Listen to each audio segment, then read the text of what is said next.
Hello everyone, welcome back sir. हम बात करेंगे आज आपके साथ इलस्ट्रेशन नंबर 5। प्लीज थोड़ा ढंग से समझना। The following information has been extracted from the books of Hero Limited as at 31 March 2021। चीज को ढंग से समझिए। एडमिनिस्ट्रेशन एक्सपेंसेस 480 है भाई। एडमिनिस्ट्रेशन एक्सपेंस कहाँ जाना चाहिए हमको ये बताओ। अब चीज को समझो, पीएल के बारे में बात करो। हम सारा चीज को लिंक करते हुए चलेंगे, हमको सम्स नहीं करना, हमको तुमसे बात करना जरूरी है ज़्यादा। सबसे पहला चीज, एक्सपेंस का अगर बात करते तो MPCDEFO होता था, याद है? यस और नो होता था ना। अब याद करो, एम था मटेरियल परचेज या कंज्यूम्ड, मटेरियल कंज्यूम्ड होता था। पी से purchase of stock and trade होता था। सी से चेंजेस इन इन्वेंट्री लेवल होता था। डी से डिप्रिसिएशन एमोटाइजेशन एक्सपेंस होता था। ई से इंप्लॉय बेनिफिट एक्सपेंस होता था। एफ से फिनांस कॉस्ट था। और ओ से other expenses. Administration other expense में चला जाएगा। समझे मेरा बात? तो सबसे पहला चीज ये समझो, तुमको आइटम्स को सेग्रीगेट करना सीखना। मेन चीज यही है, तुम्हारा दिमाग एक ही जगह चलना चाहिए कि हम आइटम्स कैसे सेग्रीगेट करेंगे, ये ध्यान रखना। Cash at bank, cash in hand asset है क्या? तो ये हमारे करंट एसेट्स में आएगा, यस और नो। करंट एसेट्स में cash and cash equivalents, yes और नो, करेक्ट है? कोई दिक्कत इसके अंदर में? Cash received on sale of fittings, fittings को बेचे हैं। फिटिंग्स, फिटिंग्स चीज को समझो। नहीं, ये रेवेन्यू नहीं है बेटा। सबसे पहला चीज, हमने फिटिंग्स बेचा है, मतलब एसेट बेचा है। एसेट बेचना आपका ऑपरेशंस नहीं है, तो ये आपका रेवेन्यू फ्रॉम ऑपरेशन नहीं हुआ। इसमें ज्यादा से ज्यादा क्या हो सकता है? अदर इनकम हो सकता है। It can be other income. Other income तब होगा जब ये प्रॉफिट होगा, ये याद रखिएगा। ये 10,000 का आपने सेल किया है, कितने का सेल किया? 10,000 रुपए का। अब सपोज करो एसेट 50,000 का है, 50 का चीज 10 में बेचे, प्रॉफिट की लॉस। तो फिर इसको हमको लॉस की तरह ट्रीट करना पड़ेगा और लॉस मेरे एक्सपेंस में जाएगा। तो आपको ये देखना पड़ेगा, अगर profit on sale of asset हुआ तो वो अदर इनकम में आ जाएगा, और loss on sale of asset हुआ तो आप अदर एक्सपेंस में दिखा दीजिएगा। समझे मेरा बात? ये ध्यान रखना। इसलिए इस चीज को याद रखो, ये फिटिंग्स है। फिटिंग्स आपका नॉर्मल ऑपरेशन नहीं है। आगे बात करते हैं। लॉन्ग टर्म लोन कहाँ जाएगा? लोन है अपने लॉन्ग टर्म बोरोइंग्स में जाएगा। Long term borrowings non current liability का हेड, करेक्ट है? अभी बात कर रहे हैं इन्वेस्टमेंट्स है, हम लोग मानेंगे नॉन करेंट इन्वेस्टमेंट्स है। हम लोग इसको कहाँ लिखेंगे बताओ? नॉन करेंट एसेट्स में। Depreciation on furniture, fittings, tools and equipments 260। इसका मतलब समझ रहे हो? They are maintaining provision for depreciation, accumulated depreciation जिसको बोलते हैं। पहले से इतना डेप्रिसिएशन लग चुका है, तो इस बार जो डेप्रिसिएशन होगा वो उसमें ऐड हो जाएगा। क्या हो जाएगा? ऐड हो जाएगा। आएंगे हम। डिस्ट्रीब्यूशन कॉस्ट है, कहाँ जाएगा डिस्ट्रीब्यूशन कॉस्ट बताइए?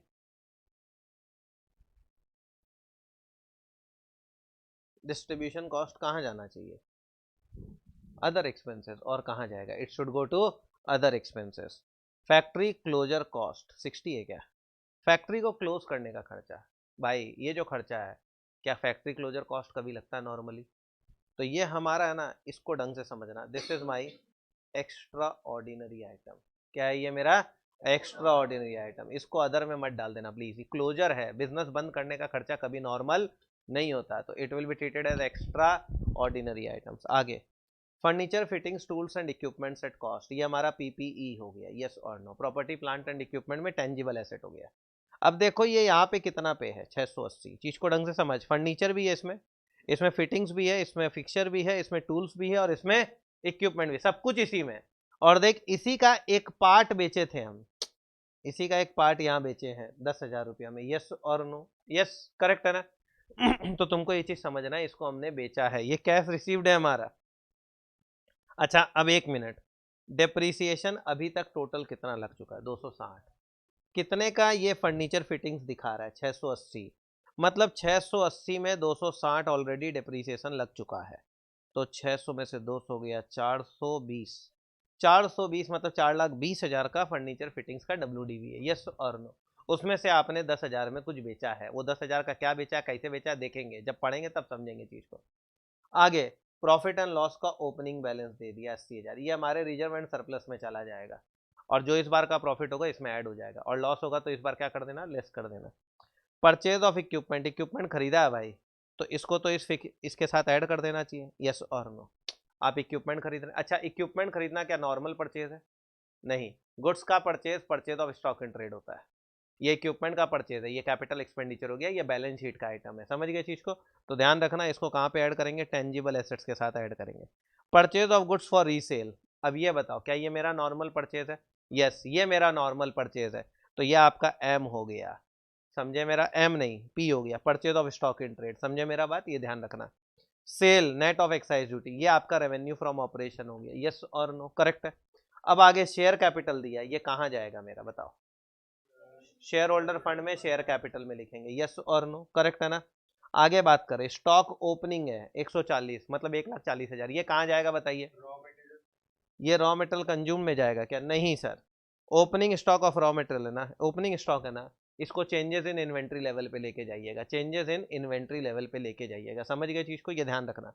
आगे ट्रेड क्रेडिटर्स कितना है 80, ये कहाँ जाएगा, ट्रेड पेएबल्स में जाएगा, करंट लायबिलिटी। ट्रेड डेटर्स कहाँ जाएगा, ट्रेड रिसीवेबल्स करंट एसेट्स में, यस और नो। अब समझ गए चीज को, क्लियर है पक्का सर। हम तुमसे एक बार बात किए जिससे तुमको चीज समझ में आया बोल क्या रहा है। अपने सम पढ़ते हैं ना, तो सबसे पहला चीज तुमको एग्जाम में भी यही करना है बेटा, ये ध्यान रखना। ये जो हम बोल रहे हैं ना, हम जो किए ना, हम अपना एग्जाम भी ऐसे ही दिए हैं इस बार, तुम ये समझो। हमारे पास जो सम्स आया ना, हम सबसे पहले आइटम्स को सेग्रीगेट कर दिए। सेग्रीगेट करते क्या ना, एक पिक्चर क्लियर हो जाता है कि किस किस आइटम को कहाँ कहाँ फेंकना है, तो हमको एक आइडिया हो गया। अब आइडिया होते ही क्या ना, हम जब बैलेंस शीट या पीएल बना रहे हैं तो मेरे को पता रहेगा हमको कहाँ कहाँ किस किस को फेंक के रख देना है, समझे मेरा बात, ये ध्यान रखना। और एक और चीज, जब भी आप पीएल और बैलेंस शीट बनाने बोलेगा, remember one thing, you need to prepare the balance sheet first. ये याद रखना, मतलब फॉर्मेट तुम्हारा वो पुराना नहीं है। तुम जो सोचते थे ना पहले ट्रेडिंग पीएल फिर बैलेंस शीट, कंपनी अकाउंट जब आप पढ़ते हैं तो उसके अंदर में पहले बैलेंस शीट फिर आपका पीएल बनता है। तो नोट्स टू अकाउंट, इससे डिफरेंस क्या आएगा, नोट्स टू अकाउंट्स का नंबर चेंज हो जाएगा। जो बच्चा पहले पीएल बनाने जाएगा उसका नोट्स टू अकाउंट्स पीएल से 1 2 3 4 चालू होगा, जो कि गलत है, जो कि गलत है। आपका सॉल्यूशन भी जो होगा वो पहले बैलेंस शीट होगा फिर उसके बाद पीएल होगा। अब समझे मेरा बात, ये ध्यान रखना है, इस चीज का गलती मत करना। आगे पढ़ते हैं, अभी देखो बहुत कुछ सीखोगे, डोंट वरी। और हम तुमको उसी तरीके से सिखाएंगे जिस तरीके से हमने एग्जाम में किया है, क्योंकि हम तुमको चाहते हैं कि हमारा कभी भी 100% करेक्ट है हम आदमी, तो मेरा अगर गलत नहीं होता तो तुम्हारा भी गलत नहीं होगा। तुमको वही प्रोसेस में पढ़ना है, तुमको यही देखना है। द स्टॉक ऑन 31 मार्च 2021, मतलब क्लोजिंग स्टॉक बता रहा है भाई। ये क्लोजिंग स्टॉक कहाँ जाएगा, करंट एसेट्स में, इन्वेंटरीज में जाएगा। किस में जाएगा, इन्वेंटरीज में जाएगा। Valued at lower of cost और NRV which was estimated at rupees कितना, 2 लाख। समझे मेरा बात, क्लियर होता पक्का सर, 2 लाख रुपया एस्टिमेट किया है, तो ये वहां जाएगा। और साथ में ओपनिंग स्टॉक कितना था चेक करो, 1,40,000 था, ये रहा 1,40,000। क्लोजिंग स्टॉक कितना है, 2 लाख। कितने का चेंज है, 60,000। हमको बस ये चीज पूछना है तुमसे, हम इसको लेस करेंगे कि ऐड करेंगे। मेरा एक्सपेंसेस का आइटम का लिस्ट है, उसमें एम होता था मेटेरियल कंज्यूम, पी होता था purchase of stock in trade, C क्या होता था, चेंजेस। वो चेंजेस का जब हम फिगर लिखेंगे तो उसको नेगेटिव में लिखना चाहिए कि हमको पॉजिटिव में लिखना चाहिए, तुमको ये बताना है। तुम एक चीज याद रखना, हमेशा हमेशा एक चीज सेट रख लो, तुमको कुछ नहीं करना, तुम पॉजिटिव नेगेटिव का माथा ही मत लगा, तुम, हम समझ गए तुम्हारा बेस क्या है। तुम ये समझो, तुम ओपनिंग माइनस क्लोजिंग करते हो, बस खत्म। तुम बस ये करना, तुम और कुछ मत करना। तुम और कुछ करने जाओगे तुम गलती करोगे, तुम याद ही मत करो कुछ। ओपनिंग स्टॉक कितना है, 1,40, क्लोजिंग कितना है, 2 लाख, नेगेटिव 60,000, खत्म। आप नेगेटिव लिखोगे, सर ये कैसे हो गया, एक्सपेंस में नेगेटिव क्यों हुआ। अरे भाई चीज को समझ, हम तेरे को सिखाते हैं एक चीज, देख बचपन में पढ़ते थे हम, देख ये मेरा ट्रेडिंग है, समझ, एक बार के लिए मान। मेरा ओपनिंग स्टॉक कितना है, 1,40,000, लिखते क्या। मेरा क्लोजिंग स्टॉक कितना है, 2 लाख। मेरा इनकम ज़्यादा है कि एक्सपेंस, इनकम ज़्यादा है। इनकम कितना से ज़्यादा है, 60,000 से। अच्छा इनकम बढ़ता है तो एक्सपेंस घटेगा कि बढ़ेगा, घटेगा। तो मेरा एक्सपेंस का लिस्ट में जा रहा है, लिस्ट में जा रहा है तो आप उसको माइनस करिए, क्योंकि आपका उस एक्सपेंस को वो क्या करेगा, कम करेगा। आप बस एक ही चीज याद रखिए, आप हमेशा ओपनिंग माइनस क्लोजिंग करेंगे। होशियारी मत दिखाना, क्लोजिंग माइनस ओपनिंग, बड़ा फिगर से माइनस, कुछ नहीं। ओ सी, खत्म। ओपनिंग लेस क्लोजिंग, पहले ओपनिंग स्टॉक की आता है फिर क्लोजिंग आता है, ओपनिंग में से क्लोजिंग लेस करना। नेगेटिव आए नेगेटिव कर, पॉजिटिव आए पॉजिटिव। तेरे को दिमाग नहीं लगाना, क्योंकि वहां जाके यही सब चीज याद कॉन्सेप्ट लेके चलेगा ना, तो वहां जाके एक टेंशन बढ़ेगा, यार ये ऐसे होना चाहिए, वो तुम ऐसे वैसे ना कर। तुम बस ये ध्यान रखना, समझ गए चीज को, क्लियर है पक्का सर। आगे इसके बाद बोला furniture fittings tools and equipment all related to administration. ये एडमिनिस्ट्रेशन क्यों बोला ऐसा, बोला ये जो सेल ऑफ इक्विपमेंट है ना, फिटिंग्स है ना, ये नॉर्मल नहीं है, रेवेन्यू फ्रॉम ऑपरेशन नहीं है, तुम ये मत मान लेना। ये सारा फिटिंग विटिंग क्या है, एडमिनिस्ट्रेशन से रिलेटेड। एडमिनिस्ट्रेशन मतलब क्या, अरे भैया उसके ऊपर बैठते होंगे हम, फिटिंग्स फिक्सचर, उसके ऊपर हम बैठते होंगे, कूदते होंगे, जैसा भी है हमको उसमें हेल्प करता है ये, समझ गए चीज को। आगे, depreciation is charge at the rate of 20% per annum on cost. Cost पे डेप्रिसिएशन लगता है, डब्ल्यूडीवी पे नहीं लगता है। अगर सम्स में सेल ऑन इक्विपमेंट नहीं होता, एक बार मान लो, चीज को सुनने में क्या जाता है, अगर सेल ऑन इक्विपमेंट नहीं होता तो मेरा देखो furniture fittings tools and equipment का कॉस्ट कितना है, 680 है क्या, 680 का 20% निकाल सकते हैं क्या, 136 होता है। आप प्लीज मत चलाइए, इट्स ओके, 136 होता है, समझ गए, 1,36,000 डेप्रिसिएशन हो जाता, खत्म। सर इसका करते क्या, सबसे पहला चीज तो हम पीएल में लिखते हैं डेप्रिसिएशन एंड अमोर्टाइजेशन एक्सपेंस में 1,36,000, समझ गए चीज को। खर्चा है ना, खर्चा पीएल में क्या होता है, डेबिट होता है यार, बचपन से पढ़ा तुम लोग, उसको हम डेबिट कर देते हैं, खत्म कहानी। तो हम उसको वहां दिखा देते हैं, उसको हम वहां पे लिख देते हैं एसओपीएल में, डेप्रिसिएशन एंड अमोर्टाइजेशन एक्सपेंस 1,36,000। दूसरा क्या करते हैं भैया, 260 में प्लस कर देते हैं, 136 प्लस कर देते हैं, पहले का जितना डेप्रिसिएशन है वो 260 है, इस साल का जो उसको ऐड कर दो। सर एक तो खरीदा भी है, हाँ आ गए हम, परचेज ऑफ इक्विपमेंट 1,20,000 का, 120 है ना, 3 जीरो जोड़ेंगे, 1,20,000 का खरीदा है, कुछ बोला है। A full year depreciation is charge in the year of acquisition, full year depreciation दे दो, तो 1,20,000 का 20% कितना होता है सर जी, 24,000, तो 24,000 ये भी होता है। अच्छा 24,000 ये डेप्रिसिएशन, 136 वो, 1,36,000 और 24,000, 1,60,000 का डेप्रिसिएशन हो रहा है मेरा भी, कितने का हो रहा है, 1,60,000। लेकिन साथ में बोला but no depreciation is charge in the year of disposal, मतलब कोई एसेट अगर बिकेगा तो जिस ईयर में बिकेगा उस ईयर में उसके ऊपर डेप्रिसिएशन मत देना, उसके ऊपर डेप्रिसिएशन देने का दरकार नहीं है। अब समझ गए, मतलब यहाँ पे जो फिटिंग्स बिका है, ये देखो बड़ा कर दे रहे हैं, cash received on sale of fitting, ये दिख रहा है ना, ये जो बिका है ना, इसके ऊपर डिप्रिसिएशन नहीं लगाना है, इसका डायरेक्टली प्रॉफिट लॉस निकाल के चले जाना है, समझ गए ना चीज को, क्लियर है पक्का सर, कोई दिक्कत इसके अंदर में। No depreciation in the year of disposal, जिस ईयर में बिकेगा कोई डेप्रिसिएशन नहीं, जब खरीदोगे फुल ईयर डेप्रिसिएशन, जो बोला वो करेंगे, आप अपना ज्ञान मत लगाइए पर एनम करने वाला, वो सब धंधा बंद कर दीजिए, जो बोलता है वो करो। आगे बोला, during the year to 31 March 2021 the company purchase equipment 1,20,000 का, पीछे लिख के भी दिया ट्रायल बैलेंस में, 1,20,000 का खरीदा, बोला है कि नहीं, अपने बात किए ना, अभी 1,20,000 का खरीदा, वही चीज को यहाँ पे लिख दिया कि 1,20,000 का खरीदा, तो it's okay, very good.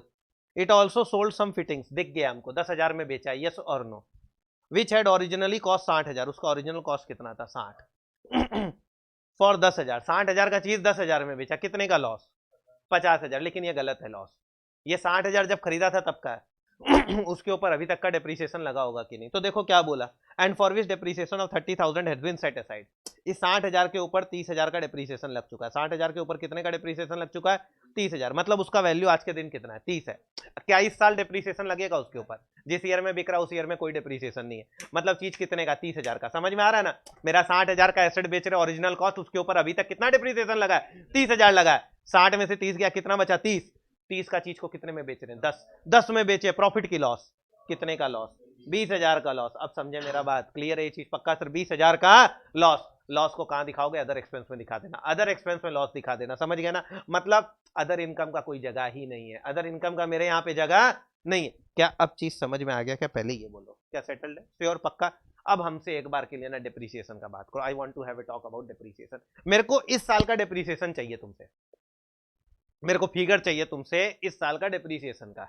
Sir जी मेरा 1,20,000 का खरीदा हुआ है, सुनो ना, इसके ऊपर कितना परसेंट डेप्रिसिएशन है, 20%। अच्छा पूरा साल का देंगे कि 6 महीना 8 महीना 10 महीना, पूरा साल, बोला है ना, इन the year of acquisition full depreciation, 1,20,000 का 20% जल्दी बोल, 24,000 निकाला हुआ है ना। अच्छा अब इधर आ तो एक बार, कितने का ये पहले का है, 680 है, 6,80,000, मेरे को ये बता इसके ऊपर डेप्रिसिएशन कितना होगा, जल्दी बोल, 680 पे 20% निकलेगा कि नहीं निकलेगा, बता, नहीं निकलेगा, 680 पे 20% नहीं निकलेगा, क्यों, 6,80,000 में 60,000 का चीज बिक चुका है, 6,80,000 में से कितने का बिका है, 60,000 का चीज बिक चुका है, कितना बचा, 6,20,000, 6,20,000 पे 20% लगेगा, 6,20,000, 6,20 का 20%, 1,26,000, 1,26 प्लस 24,000, 1,50,000 रुपया इस साल का डिप्रीसिएशन आएगा, 6,20,000 है ना, 6,20,000 का 20%, 1,24,000 और 24,000, 1,48,000 आ रहा है, करेक्ट है, तो 1,48,000 रुपए का डिप्रीसिएशन आ रहा है, करेक्ट है क्या, पहले से कितना है 260, 2,60,000 प्लस 1,48,000 कितना हो गया, 3 लाख, 4,08,000, 4,08,000 हुआ, इसमें से जो मशीन बिका उसका डिप्रिसिएशन फेंकना होगा बाहर, 30,000 रुपया। हम आएंगे तब फिर क्लियर कर देंगे, डोंट वरी। ज़्यादा चीज़ एक साथ बोलने से भी दिक्कत होता है, नो प्रॉब्लम। अभी तक जो बोले उतना तो समझ में आया ना, बस उतना ही समझना जरूरी है। तुम नॉर्मल बेसिस पे चलेंगे, डोंट वरी, आगे बात करते हैं। The average income tax rate of the company कितना है? 50%। तो जो प्रॉफिट आएगा उसके ऊपर कितना परसेंट टैक्स देना है? 50% देना। प्रोविजन फॉर टैक्स हो गया। प्रोविजन फॉर टैक्स को कहाँ लिखेंगे जल्दी? Current liabilities. करंट लायबिलिटीज में short term provision, short term provision. समझाना चीज को, आगे बात करते हैं। Factory closure cost is to be presumed as an allowable expenditure for income tax purpose. बोला उसको अलाउ कर देना एक्सपेंस को।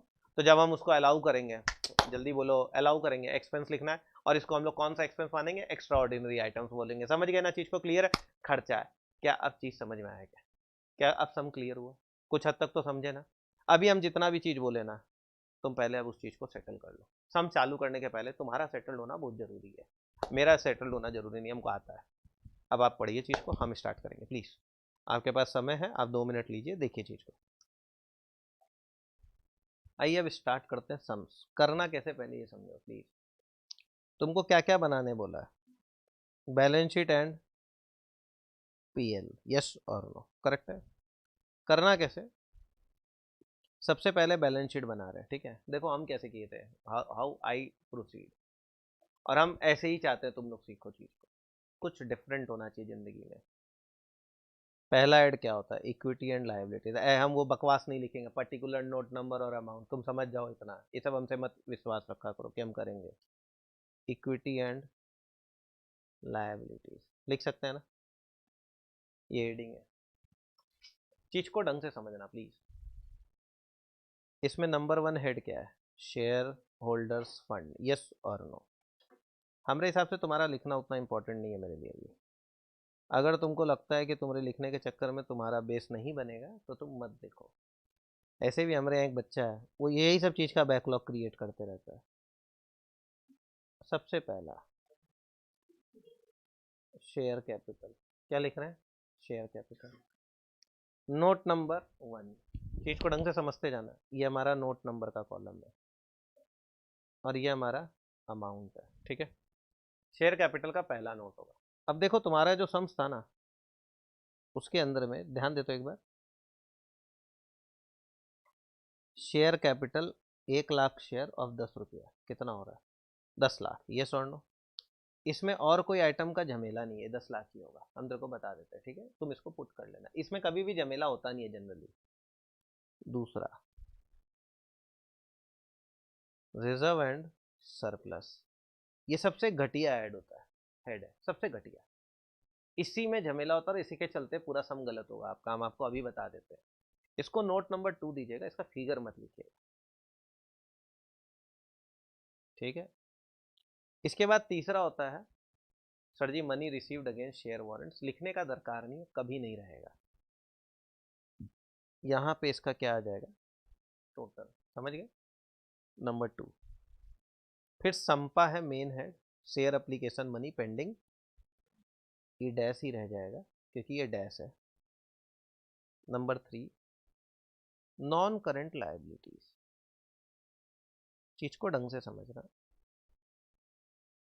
इसके अंदर में सिर्फ एक ही आइटम तुम्हारे रहता है बेसिकली, जिसको हम लोग बोलते हैं लॉन्ग टर्म बोरोइंग्स, करेक्ट है ना?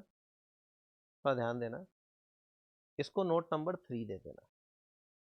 एकदम यही प्रोसेस में हम किए थे, एकदम यही पूरा हम यही फॉलो किए हैं एग्जाम में, ठीक है। अब ये लॉन्ग टर्म बोरोइंग्स में ना सिर्फ एक ही आइटम था, यहाँ पे हम पढ़े थे यार, कहीं था। लॉन्ग टर्म लोन मिल रहा है क्या? कितने का है? 70,000। तो हम यहाँ लिख दे रहे हैं 70,000। तो इसका टोटल भी कितना आएगा? 70,000। सही है क्या? पक्का? तो इसके बाद चौथा आएगा करंट लायबिलिटी। ये हेड भी तुम्हारा बनेगा नहीं अभी तुरंत, हम तुमको बता देते हैं।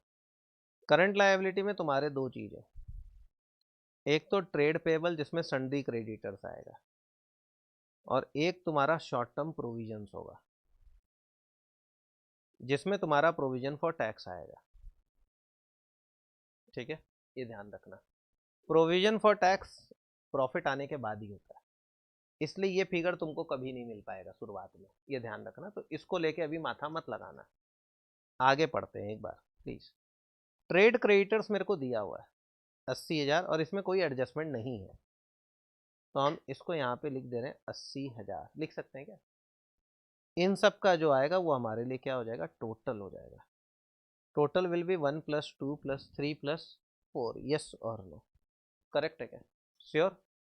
ये जो टोटल आएगा that will be the total of my balance sheet, correct है क्या। यहाँ तक कुछ पूछना है क्या पहले ये को, क्या ये सेटल्ड है, श्योर।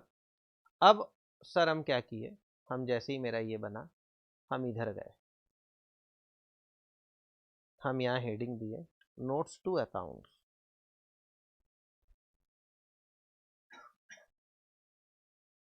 एग्जाम में तुमको क्या करना होगा, तुमको 2 पेज बैलेंस शीट में लगेगा, 2 पेज पीएल में लगेगा, 4, 5वां पेज से नोट्स टू अकाउंट्स बनाना, ये ध्यान रखना, अभी बता दिए। नंबर 1 क्या लिखेंगे, शेयर कैपिटल, ठीक है। शेयर कैपिटल का पहला नोट बना रहे हैं और हमको लिख के दिया था यहाँ पे। अब हम थोड़ा सा क्या ना इसको रब कर देते हैं, जिससे क्या क्लियरली दिख जाएगा सब कुछ।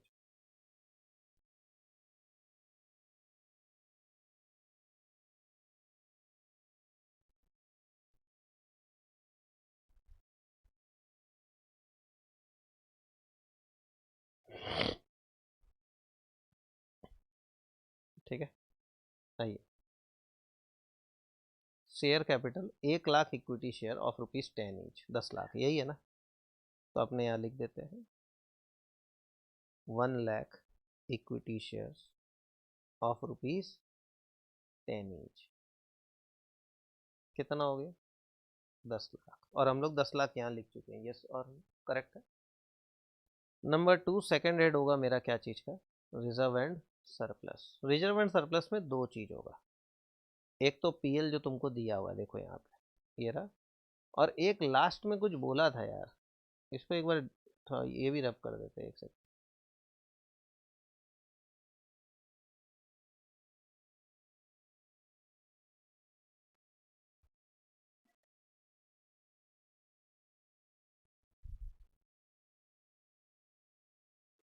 देखो द कंपनी प्रपोजेस टू पे डिविडेंड है 20% पर इक्विटी शेयर, मिल रहा है क्या, और बोला प्रॉफिट ट्रांसफर टू रिजर्व कितना है 30,000, लेकिन मेरे ट्रायल बैलेंस में ना रिजर्व बोल के कुछ भी नहीं है, मतलब रिजर्व पहली बार आएगा तो तुम क्या करना ना, तुम पहला हेड जनरल रिजर्व बना सकते हो, ऐसा कुछ नहीं है। ओपनिंग बैलेंस क्या लिखोगे, nil, opening balance will be nil. Add transfer from PL, PL से ट्रांसफर होगा कितने का 30,000, तो ये कितना हो गया 30,000। अब समझ गए क्या चीज़ को, पहले ये बताओ क्या क्लियर है। तो ये ट्रांसफर होके आ गया 30,000 रुपया, सही है। अब इसके अंदर में दूसरा हेड बनेगा क्या चीज़ का, पीएल का। पीएल का जब बनाओगे तो तुमको पहले से ओपनिंग बैलेंस शायद लिख के दिया है क्या, देखो पीएल का ओपनिंग कितना है 80,000, लिख सकते हैं। इसमें हम लोग ऐड करते हैं profit during the year, that is your profit after tax, basically this is your PAT, correct है। ये जो आएगा टोटल, इसमें से फिर एप्रोप्रिएशंस लेस होता है, और एप्रोप्रिएशन में लिखना transfer to GR, general reserve, कितने का ट्रांसफर है 30 का। तो जो आएगा फिगर उन दोनों को जोड़ के ये टोटल आएगा, और अभी मेरे पास प्रॉफिट है नहीं इसलिए हम इस चीज़ को पुट नहीं कर पाएंगे। अब समझ गए चीज़ को, क्लियर है पक्का था। ये हो गया आपका सेकंड हेड। अच्छा अब मेरे को किसका हेड बनाना है, third head, long term borrowings, याद है ना।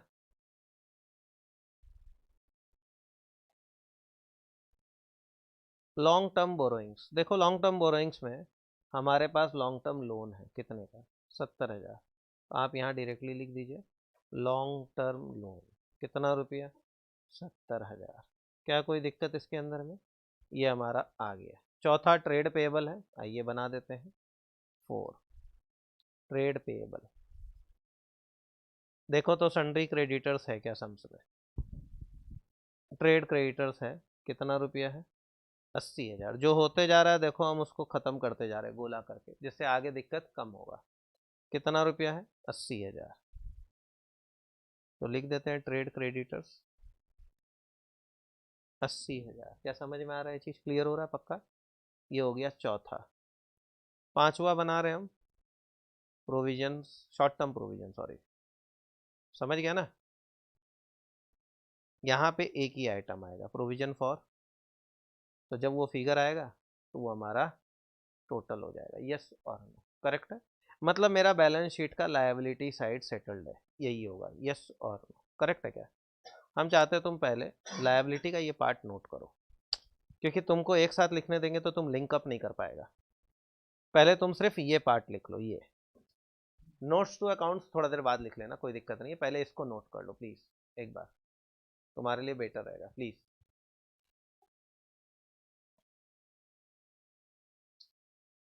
समझ गया ना चीज को?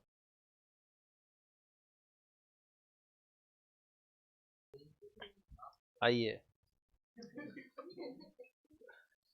चालू है, ठीक है, आइए। रिंकू सिंह बहुत बढ़िया प्लेयर है, गुड। आइए पढ़ लेते हैं।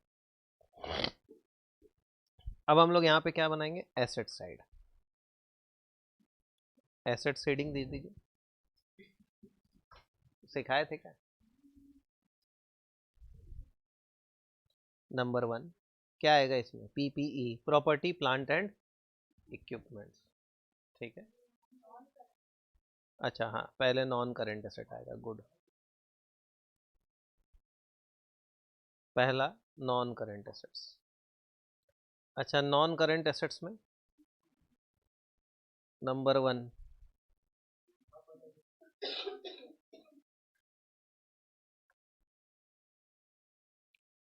PPE, property plant and equipment, और साथ में कोई अगर इंटेंजिबल एसेट्स हुआ तो वो भी आएगा। यस और नो? करेक्ट है, तो ये ध्यान रखना। तो पहले हम लोग पीपीई बनाएंगे 1 नंबर,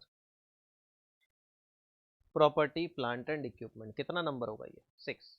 ये सबसे टफ होगा तुम्हारे लिए, सबसे टफ यही होने वाला है। अगर ये पार्ट समझ गए तो तुम ये सम आराम से क्लियर कर लोगे, चीज को सेटल कर लोगे। बात करते हैं हम पीपीई का। हम आगे कोई भी चीज के ऊपर बात करने के पहले पीपीई पे बात करेंगे, tangible assets.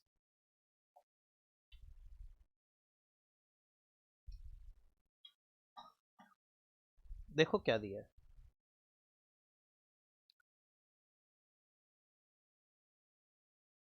Fixture fittings tools and equipments 6,80,000 at cost. Fixture fittings tools and equipments कितना दिया है? 6,80,000। ढंग से समझना प्लीज, यही था ना? इसके बाद purchase of equipment 1,20,000, add purchase of equipment 1,20,000 है क्या? टोटल कितना? 8,00,000। यस और करेक्ट है। अब इसमें से कोई सेल हुआ है क्या? आइए,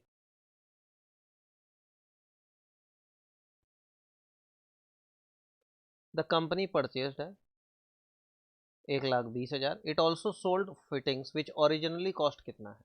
60,000। तो हम लोग कॉस्ट पे लिख रहे हैं, तो less original cost of fitting sold. कितने का ओरिजिनल कॉस्ट का बिका है? 60। 8 में से 60 गया, 7,40,000। क्या ये चीज समझ में आता है क्या? पहले ही क्लियर है, लेकिन ये यहाँ खत्म नहीं होगा। अब इसमें से तुमको लेस करना होगा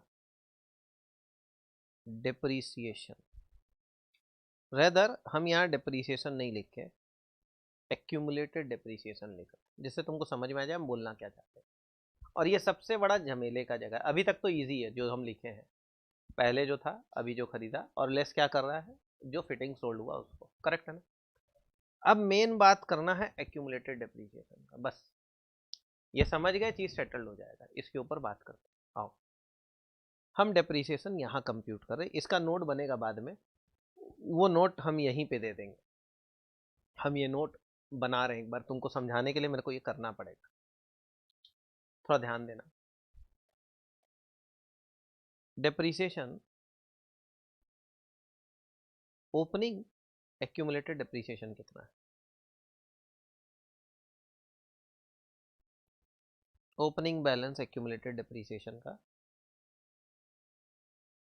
2,60,000 मिल रहा है क्या? जो जो फिगर गोला है वो खत्म हो रहा है, ये ध्यान रखना। इसके अंदर में आपको ऐड करना होगा डेप्रीसिएशन ड्यूरिंग द ईयर, इस साल का डेप्रीसिएशन, ठीक है। पहले इस साल का डेप्रीसिएशन कंप्यूट करते हैं please, let's have a talk. इस साल का डेप्रीसिएशन बोला था 20%, और full year depreciation year of acquisition में, and no depreciation in the year of disposal, कुछ ऐसा बोला है, यस और नो? थोड़ा बात कर लेते हैं। हमने 1,20,000 का खरीदा है इसके ऊपर पूरा 20% एक साल का लगेगा। फुल ईयर डेप्रीसिएशन बोला 24,000, साथ में 6,80,000 का है क्या ये? इसमें से कितने का बिक गया? 60, तो कितना बचा? तो 6,20,000 पे 20% फुल ईयर का, करेक्ट, 1,24,000। अच्छा, जो सेल हुआ उसके ऊपर डेप्रीसिएशन लगेगा क्या? नहीं, no depreciation in the year of disposal बोला है ना। तो बेसिकली 1,48,000 हो गया टोटल डेप्रीसिएशन, यस और नो? सही है क्या? पक्का? माइनस करें, 260 माइनस 260 प्लस 1,48,000 जोड़िए तो एक बार 4,08,000, सही है क्या? यस और नो? करेक्ट है। बताओ, क्या 4,08,000 लेस होना चाहिए? क्यों? जो एसेट बिका है उसका एक्यूमुलेटेड डेप्रीसिएशन लेस करिए, accumulated depreciation on asset sold, ये ध्यान रखना, ये लेस होगा। जो एसेट बिका है उसके ऊपर कितना डेप्रीसिएशन लग चुका था? 30,000 का, तो ये तुमको यहां से लेस करना पड़ेगा, ये ध्यान रखना। क्योंकि मेरा जो प्रोविजन 260 दिखा रहा है उसमें 30 उसका जुड़ा हुआ है, तो उस 30 को हटाइए, तो 230 होगा, 2,30,000 प्लस 1,48,000 होता है, तो बेसिकली अभी कितना हो रहा है? 3,78,000। ये डेप्रीसिएशन का, एक्यूमुलेटेड डेप्रीसिएशन का ये बैलेंस होगा। आप समझे चीज को, ये ध्यान रखना है। तो जब आप यहाँ लिखेंगे तो यहाँ पे अब आप माइनस करेंगे, 3 लाख कितना बच रहा है देखो तो एक बार,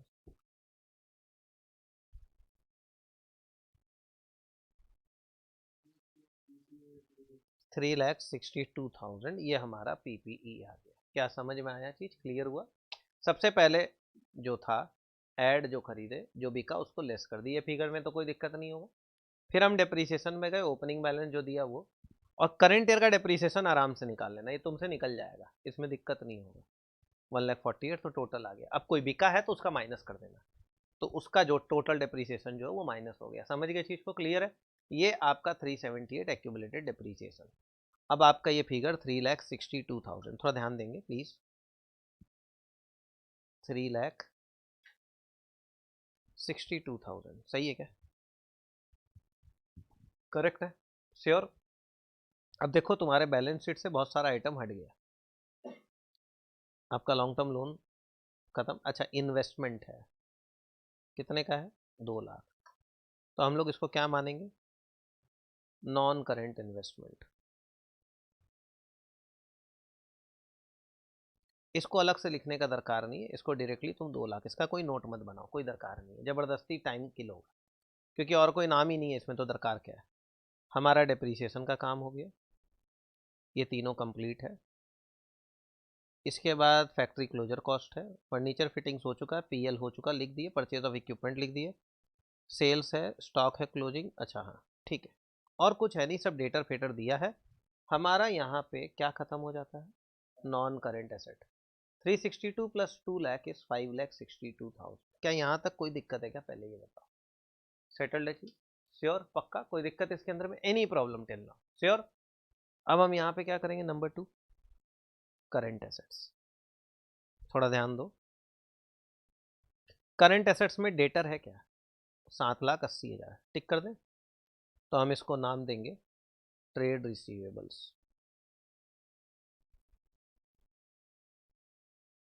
नोट नंबर 7, तो 7 में जाइएगा, ट्रेड रिसीवेबल्स, और इसमें कोई एडजस्टमेंट है नहीं। डेटर में रूल होता है कि मोर देन 6 मंथ्स अलग से दिखाया जाता है, तो हम लोग ये मान लेते हैं कि ये मोर देन 6 मंथ्स ही है, मोर देन 6 मंथ्स। सर ऐसा क्यों दिखाना पड़ता है, क्योंकि हम लोग को बताना पड़ता है कि भैया इतना रुपया इन लोग से ज़्यादा दिन से बाकी है, तो जो शेयर होल्डर इन्वेस्टर्स हैं वो पूछ सके कंपनी को कि आखिर ऐसा क्या है जो आप पैसा नहीं ले रहे हैं इन लोग से। 7,80,000 करेक्ट है, तो आइए यहाँ लिख देते हैं 7,80,000।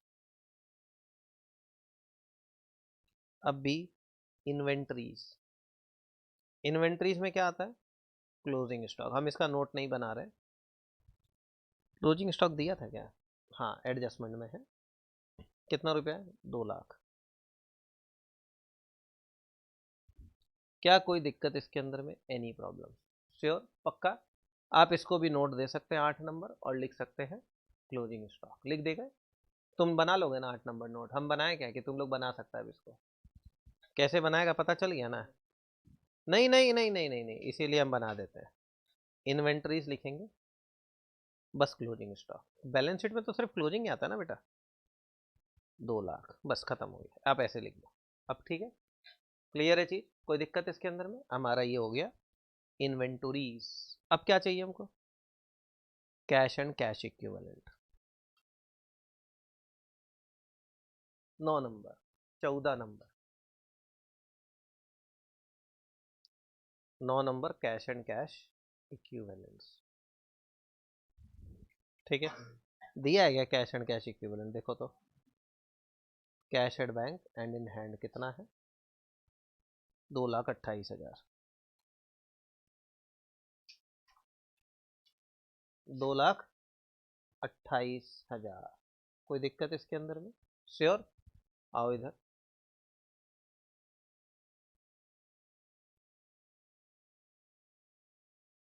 जोड़ सकते हैं, आइए 2,28,000 प्लस 2 लाख, 4,28 प्लस 7,80, 7,4,11, 12,08,000 हो रहा है क्या, देखो तो। अब सुनो ना एक चीज, देखो हम क्या किए थे, टोटल 1 + 2 लिख सकते हैं, 12,08,000 प्लस 562 जोड़िए, 12,5,17, 17,70,000 हो रहा है, समझ गया, मेरे पास बैलेंस शीट टोटल आ गया, समझ रहा है। ये बैलेंस शीट टोटल यहाँ पे भी वही आएगा कि नहीं आएगा, अब ये 17,70 है, समझ चीज को, कैलकुलेटर है हाथ में, 10 लाख जोड़ो, 70, 10,70 प्लस 80, 11,50,000 है ये, 17,70,000 ये हम तुमको दिखा रहे हैं, माइनस 11,50 कितना बचा, 6,20,000 करेक्ट है। अब 1 मिनट, यहाँ पे 30,000 क्या चीज़ का है, जी आर, यस और नो, समझ रहा है तो, मतलब जो बैलेंस है 6,20,000 जो है, उसमें से आधा पैसा बेसिकली किससे रिलेटेड होगा, अच्छा ओपनिंग पीएल भी तो 80 है, 6,20 है ना, ये टोटल कितना आ रहा है 6,20, इसमें से ऑलरेडी ओपनिंग पीएल में कितना है 80, कितना बैलेंस बचा, 5 लाख, यस और नो, ये आपका पैट होगा, ये आपका पीबीटी होगा रहता है, इसका आधा टैक्स है क्या, हम यहाँ पे पहले ही टैक्स लिख देते हैं 270, प्रूफ कर देंगे आएगा यही, ठीक है, 2,70,000 रुपया। अब यहाँ अगर ये 270 है, चीज को समझो, 270 प्लस 80 कितना हुआ, 3.5 में से 30 गया, कितना बचेगा, 3,20, 3,20 प्लस 30 कितना होगा, 3,50, 1 मिनट हम यहाँ लिख रहे हैं 3,50, ये मेरा 13,50,000, 13,50,000, 13,50 प्लस 70, 14,20, और ये 270 और ये 80, 3.5 जोड़ लो, 17,70 हो गया, मेरा बैलेंस शीट बन गया, समझे। एसेट साइड हमेशा हो जाएगा तुम पे, एसेट से टोटल आ जाएगा, उस टोटल को लायबिलिटी में पुट कर देना। पुट करते ही तुमको पता चल जाएगा कि पीएल और टैक्स का फिगर क्या होना चाहिए, समझे। बस याद रखना पीएल का ओपनिंग बैलेंस पहले से 80 है, वो 80 हटा देना उसमें से, तो बचा कितना, वो जो बचा उसका दो पार्ट है। 50% टैक्स बोला था, अगर 40 बोलता तो 40% पीएफटी लिखते और बाकी 60% हम पैट में डालते, समझे मेरा बात, क्लियर है। तो मेरे को ऐसे फिगर पता चल जाएगा। ये हम इसलिए पहले निकालते हैं क्योंकि पीएल एक ऐसा जगह ना जहां गलती होने का चांसेस ज्यादा रहता है। अगर हम बैलेंस शीट से ही प्रॉफिट निकाल लें तो मेरा पीएल में कोई गलती होगा तो हम तुरंत उस चीज को चेक कर सकते हैं, यस और नो, करेक्ट है, कोई दिक्कत इसके अंदर में। अब आप एक काम करिए, आप पहले एसेट साइड को नोट करिए। मेरे हिसाब से तुमको पहले एसेट साइड लिखना चाहिए। क्या चीज समझ में आया कि नहीं आया, क्लियर है, कुछ कुछ समझ में आया ना। एक अलग तरीके से काम करना है। तुम ट्रेडिशनल वे में जाओगे ना कुछ गलत करके ही आओगे। हम लोग को इसका फुल मार्क्स उठाना है इस चैप्टर का, ये याद रखना, तभी कुछ होगा, नहीं तो बहुत प्रॉब्लम हो जाएगा, समझ गए ना चीज को। एग्जाम में ऐसे ही करना, थोड़ा हेल्प होगा, मिस्टेक होने का चांसेस कम रहेगा, ये ध्यान रखना। ये लीजिए नोट करिए, नहीं होगा, एक पेज रख लो हो जाएगा, हटा लेंगे और क्या है, हटा लेना क्या है। लीजिए नोट करिए, आइए, हाँ भाई चालू हो गया। अब क्या बनाना हम लोग को,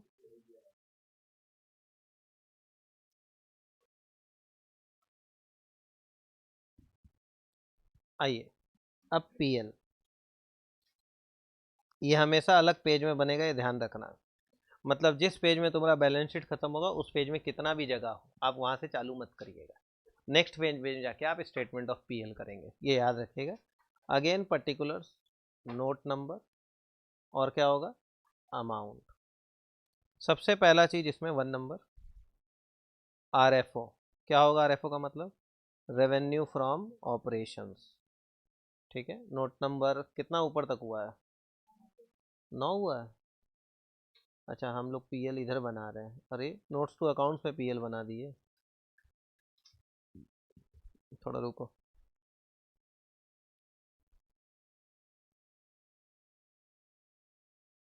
ये रहा एसओपीएल, पहला नंबर, रेवेन्यू फ्रॉम ऑपरेशंस,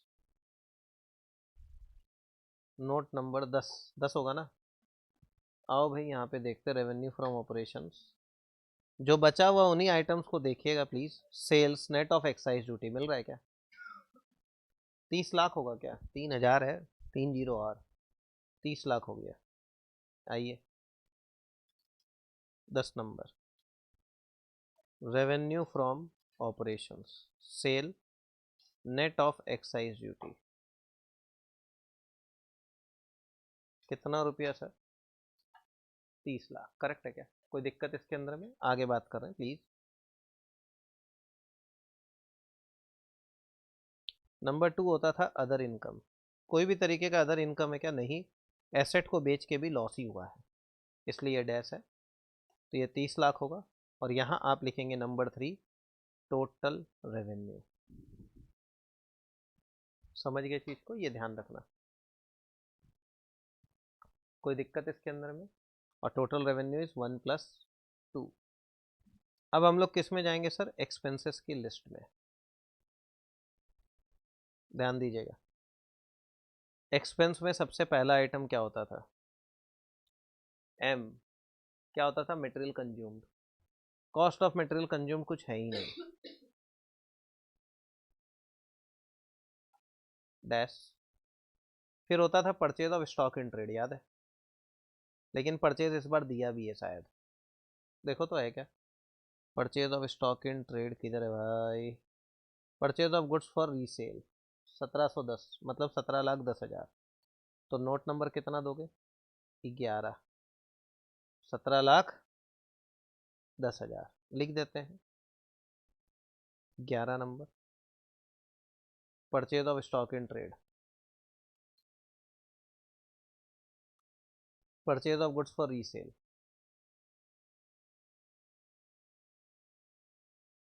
कितने का गुड्स फॉर रीसेल खरीदा है? 17,10,000। खत्म। ये हो गया सर मेरा नोट नंबर 11। आगे बात किया जाए। नेक्स्ट होता था changes in inventory level of, लिखे तो, स्टॉक इन ट्रेड।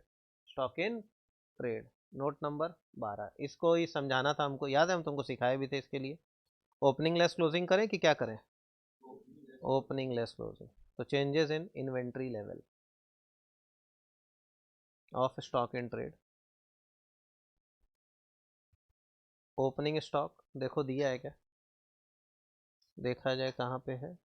ये रहा स्टॉक, शेयर कैपिटल हो चुका है 1,40,000। तो देख अपना ट्रायल बैलेंस का लास्ट यहाँ तक का सारा पार्ट खत्म हो गया है। इसके नीचे का ओपनिंग स्टॉक 1,40,000। अच्छा क्लोजिंग स्टॉक कितना था? 2 लाख था शायद, मेरे को जितना ध्यान आता है। तो नेगेटिव में 60,000 आ रहा है क्या? तो नेगेटिव लिख देना। चेंजेस इन इन्वेंट्री लेवल में 60,000 नेगेटिव, ये ध्यान रखना। क्लियर रहेगा?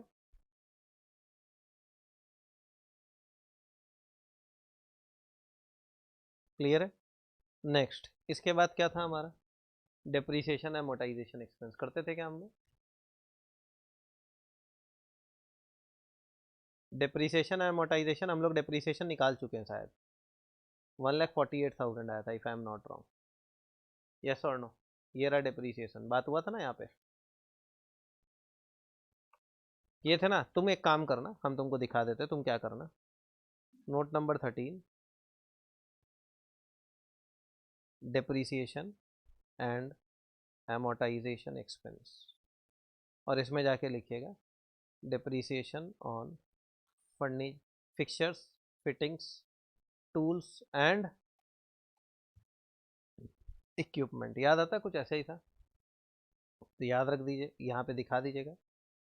6,80,000 था, उसमें -60, 6,20,000 पे 20%, 1,24,000, और न्यू का 1,20,000 का 20%। करेक्ट है क्या? 24,000। टोटल कितना? 1,48,000। कोई दिक्कत इसके अंदर में? Any problem? ये ओल्ड और ये न्यू, ये हमारा डिप्रीसिएशन हो गया 1,48,000। करेक्ट है? कोई दिक्कत इसके अंदर में? नेक्स्ट आइए, अब यहाँ ध्यान देते हैं पहले क्या बचा। भाई देख डिप्रीसिएशन का काम खत्म हो चुका है। Cash received on sale of fittings है, वो अपने को लॉस निकालना होगा। एडमिनिस्ट्रेशन है, और हमारा डिस्ट्रीब्यूशन कॉस्ट और फैक्ट्री क्लोजर कॉस्ट, यही 4 है। तो अब इसके बाद आता था एम्प्लॉय बेनिफिट एक्सपेंस, कोई भी तरीके का है नहीं तो लिखने का दरकार नहीं है, और तुम चाहो तो हम ऐसे लिख दे रहे हैं एम्प्लॉय बेनिफिट एक्सपेंस डैश। फिर आता था फिनांस कॉस्ट, याद है? कोई भी इंटरेस्ट विंटरेस्ट है क्या सब में?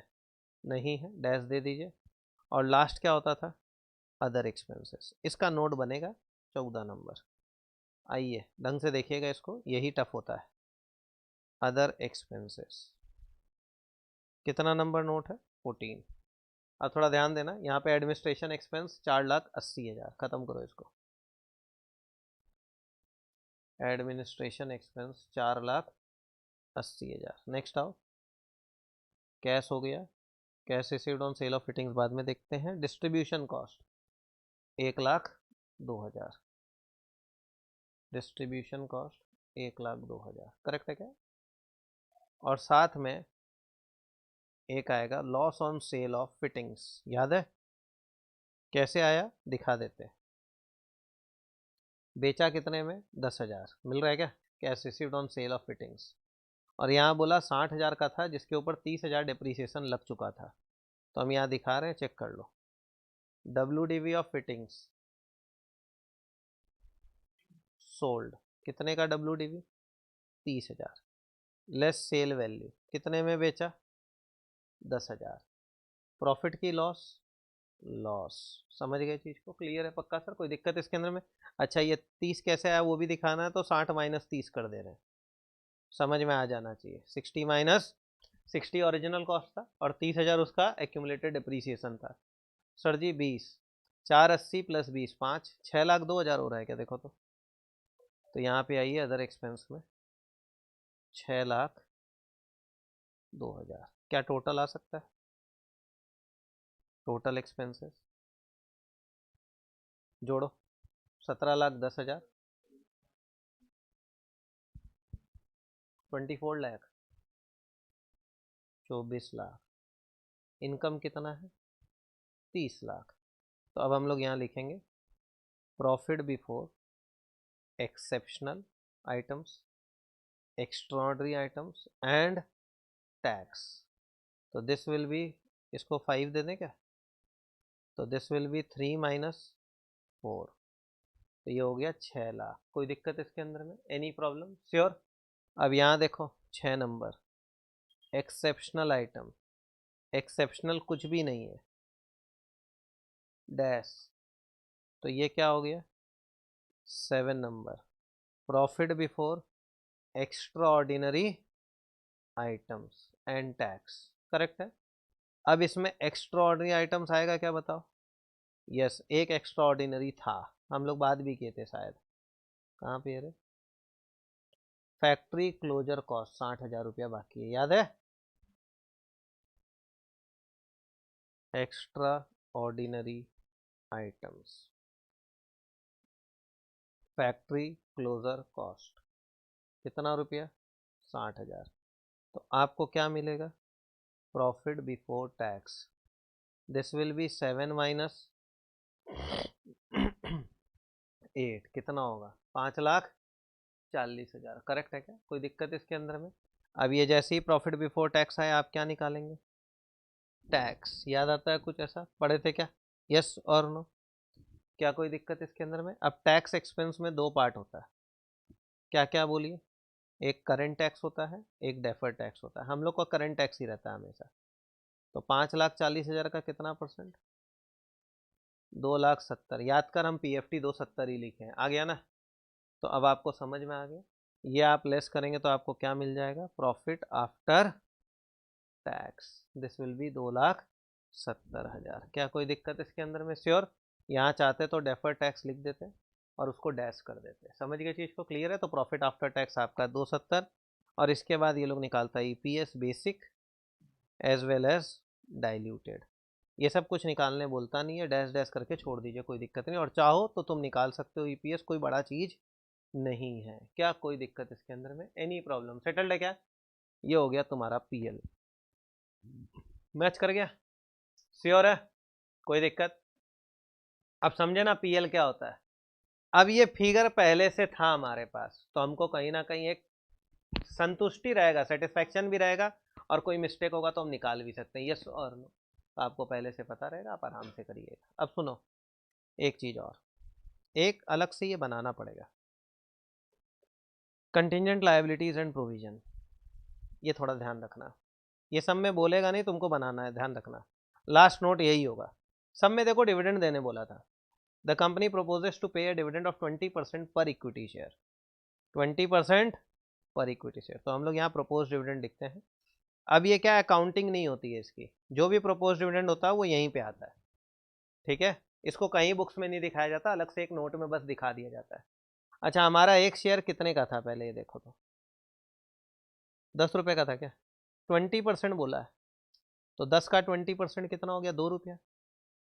और कितना शेयर है टोटल, 1 लाख, तो 2 लाख रुपया लिख के खत्म। बस ये अलग से दिखा देना, ये शोबाजी है, तुम ये समझ लो। बता देना है कि इतने का कंटीजेंट लायबिलिटी, अगर शेयर होल्डर लोग पास किया तो हम इसका पेमेंट कर देंगे। समझ गए चीज को? क्लियर है पक्का?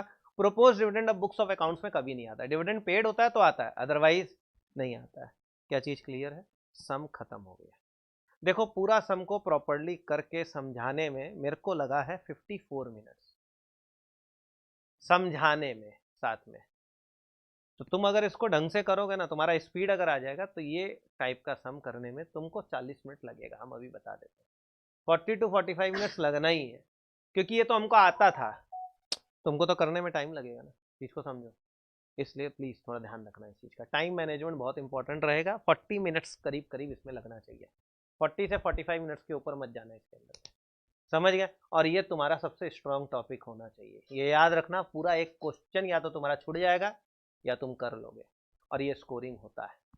और इसमें पार्ट मार्किंग भी अच्छे से मिलती है, क्योंकि इसके अंदर में इतना सारा शेड्यूल है ना, तो तुमको मार्क्स मिलेगा भी, ये भी याद रखना। समझ गए चीज को? क्लियर है पक्का सर? लीजिए नोट करिए, कहाँ से लिखना है। डेफर्ड टैक्स, हाँ फिर पैट, ये पैट ऐसे हो गया 9 माइनस 10, समझ गए? ये लीजिए देख लीजिए,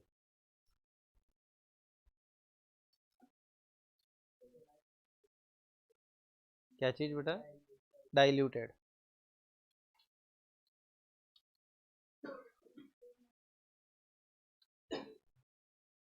लीजिए अब आप नोट करिए, हम आपसे अगले क्लास में मिलेंगे। Till then do take care of yourself and thank you sir.